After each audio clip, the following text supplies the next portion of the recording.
अम्मी, कभी कभी दिल बिल्कुल साथ ही नहीं देता। माल खर्च करने लगूं तो दिल रुक जाता है। किसी से मिलने जाना हो तो अजीब सी घबराहट हो जाती है। अगर रात को इबादत का ख्याल आए तो दिल कहता है कैसे करूं, नहीं हो रहा। बस नीयत साफ रखो। बेटा ये कैफियत नई नहीं है, हम सब इससे गुजारते हैं। बेटा असल बात यह है कि इसी वक्त दिल कमजोर होता है और यही वो लम्हे होते हैं जब अल्लाह की तरफ पलटना सबसे ज्यादा जरूरी होता है। मगर अम्मी, ऐसे वक्त में क्या किया जाए? बेटा इन्हीं लम्हों के लिए तो रसूलुल्लाह सल्लल्लाहु अलैहि वसल्लम ने हमें एक जबरदस्त सहारा सिखाया है। आप सल्लल्लाहु अलैहि वसल्लम ने फरमाया कि अल्लाह ने अखलाक भी इस तरह तकसीम की है जैसे रिस्क तकसीम किया है।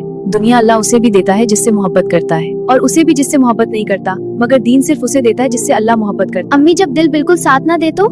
आप सल्लल्लाहु अलैहि वसल्लम ने फरमाया कि जब किसी पर तहज्जुद भरी हो जाए, मलखर्च करने को महसूस हो या दुश्मन के मुकाबले में बुज़दिली आ जाए तो कसरत से ये कलिमत कहे, सुब्हानल्लाहि वल्हम्दुलिल्लाहि वला इलाहा इल्लल्लाहु वल्लाहु अकबर। अल्लाह पाक है और सारी तारीफ अल्लाह ही के लिए है और अल्लाह के सिवा कोई माबूद नहीं और अल्लाह सबसे बड़ा है।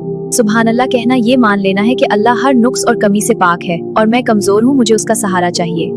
तस्बीह दिल को अल्लाह की तरफ मुसलसल मुतवज्जा रखती है, जैसे पानी में तैरने वाला रुके बगैर हरकत में रहता है। ये जिक्र सिर्फ ज़बान तक महदूद नहीं रहता, कमजोरी और वसवसों के लम्हों में भी बंदे को अल्लाह से जोड़े रखता है। इसी तरह अल्हम्दुलिल्लाह तकलीफ के वक्त दिल को टूटने नहीं देता। शिकायत इंसान को मायूसी की तरफ ले जाती है, जबकि हम दिल को संभाल लेती है।